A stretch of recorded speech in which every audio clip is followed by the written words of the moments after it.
मेरे स्नेही सहयोगियों, नमस्कार। मित्रों, हम लोग फिलहाल तत्व दर्शन को समझने की कोशिश कर रहे हैं। इसकी शुरुआत पिछले कई एपिसोड से हो चुकी है। तत्व ज्ञान तो बहुत ही आसान सा काम है, क्योंकि यह हमें किताबों में मिल सकता है, गुरु भी इसे समझा सकते हैं। लेकिन तत्वदर्शी बन पाना अपने आप में बहुत कठिन काम है, और इसके लिए गुरु मिलना भी आसान नहीं होता है। तो फिलहाल हम तत्व दर्शन पर बातें कर रहे हैं, और तत्व दर्शन के संदर्भ में समय की क्या भूमिका होती है, इसके बारे में मैंने बहुत विस्तार से बातें की हैं।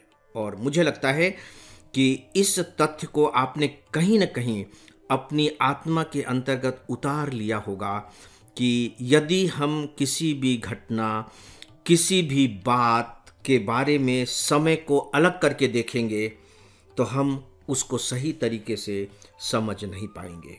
बहुत ज़रूरी है कि हम किसी का भी मूल्यांकन कर रहे हो, और ज़्यादा अच्छा ये कहना होगा कि यदि मुझे व्यक्ति के आचरण का मूल्यांकन करना है तो हमेशा ऐसा समय की परिस्थिति के संदर्भ में ही किया जाना चाहिए। समय के बारे में बात करते हुए मैंने एक अन्य तथ्य की तरफ आपको संकेतित किया था, और वह था देश, यानी कि स्थान।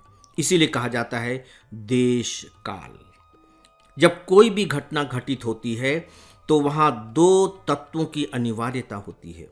वहाँ समय होगा और वहाँ स्थान भी होगा। समय के बारे में हम लोग जान चुके हैं। आज इस एपिसोड में मैं आप सबसे स्थान की भूमिका के बारे में बात करने जा रहा हूँ कि जब हम किसी भी तत्व के दर्शन करना चाहते हैं, किसी भी घटना को सही संदर्भों में समझना चाहते हैं, तो इनफैक्ट उसमें स्थान की कितनी बड़ी भूमिका होती है। और हमारे व्यावहारिक जीवन में भी हम इसके महत्व को स्वीकार करते हैं।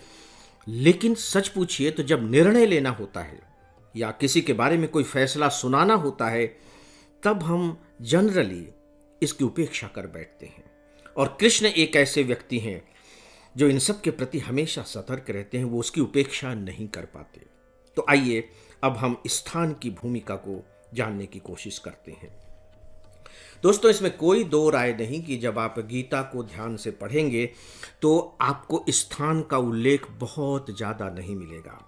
समय का उल्लेख तो मिल जाता है, लेकिन स्थान का उल्लेख नहीं मिलता है।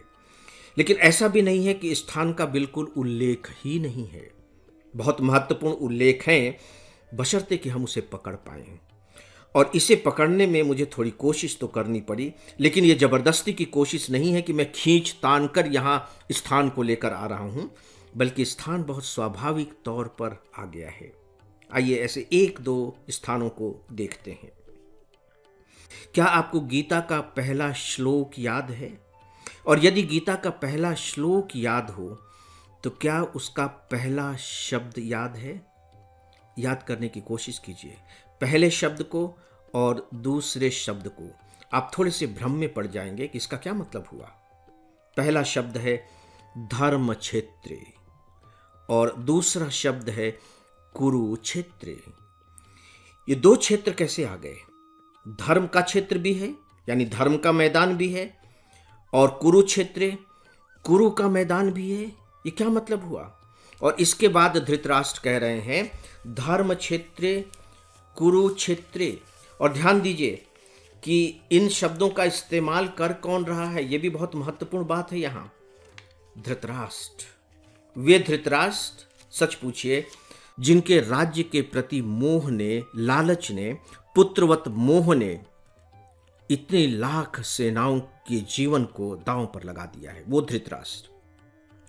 ऐसे धृतराष्ट्र जब ये कहते हैं धर्म क्षेत्र कुरुक्षेत्र समवेता युयुत्सवः, तो यहां स्थान का महत्व साफ तौर पर दिखाई देता है।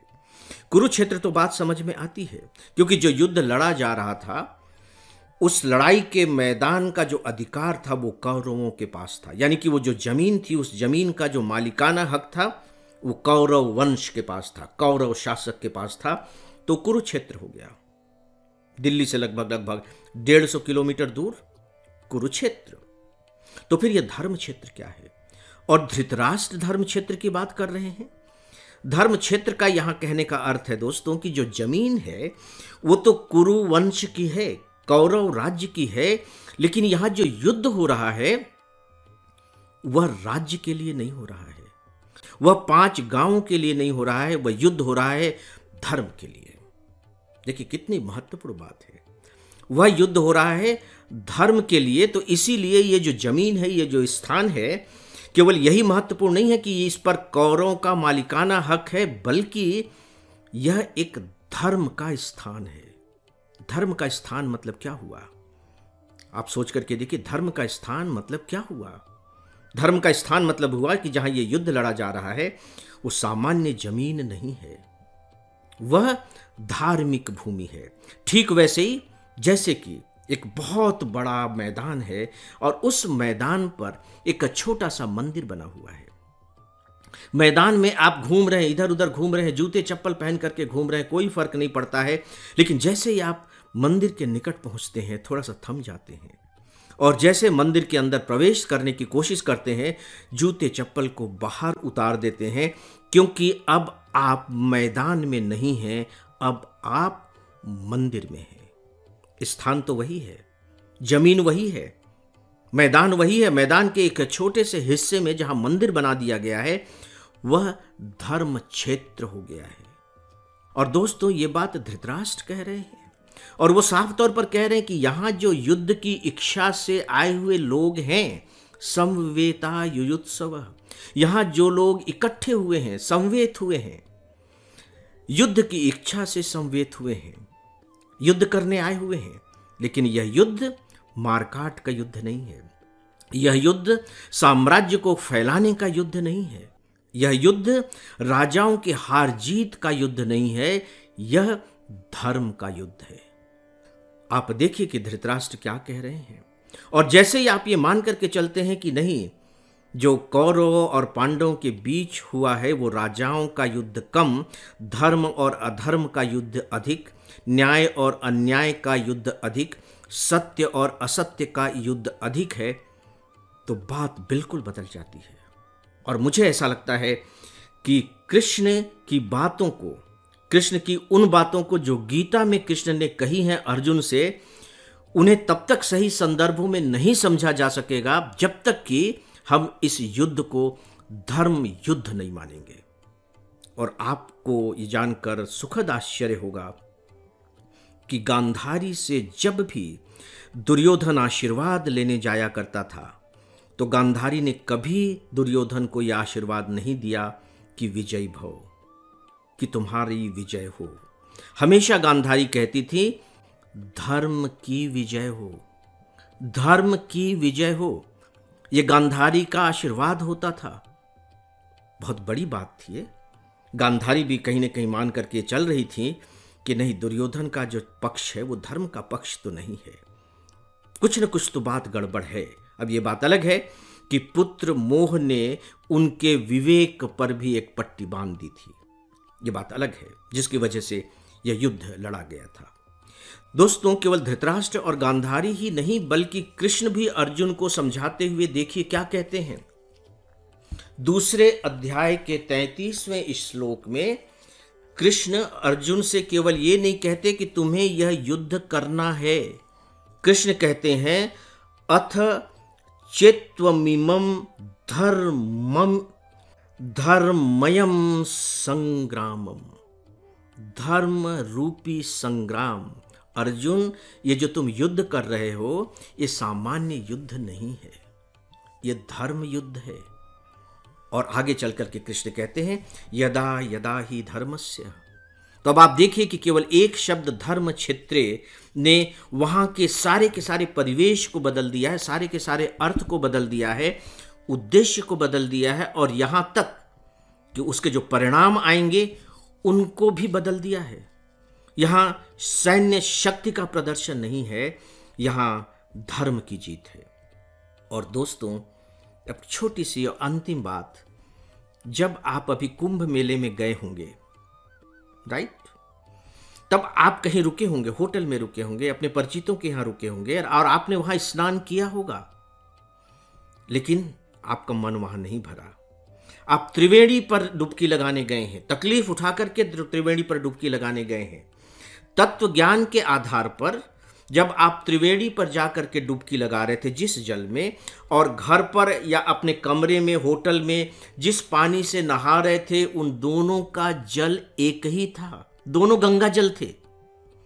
लेकिन होटल के कमरे के स्नान को आपने गंगा स्नान नहीं माना है, उसके लिए आप बकायदे त्रिवेणी में गए हैं। जल तो एक ही है, तत्व ज्ञान एक ही है, लेकिन तत्व दर्शन बिल्कुल अलग है। और इस तत्व दर्शन को अलग करने का काम किया किसने है? स्थान ने किया है, त्रिवेणी नामक स्थान ने किया है। क्योंकि उस स्थान के जल को आप अलग मान करके चल रहे हैं, उस स्थान के जल को आप पवित्र मान करके चल रहे हैं, जबकि वही जल नल से आ रहा है, आप उसे वह स्थान नहीं दे पा रहे हैं। यह भी जीवन का सत्य है, जीवन का बहुत बड़ा सत्य है।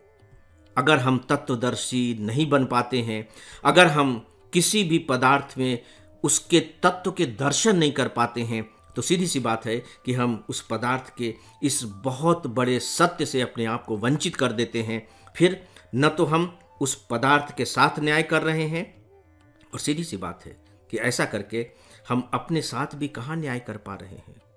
तो दोस्तों, कितनी खूबसूरत बात है तत्व दर्शन में स्थान की भूमिका पर। अब बस इतना ही, आप सबसे अनुमति चाहूँगा। नमस्कार।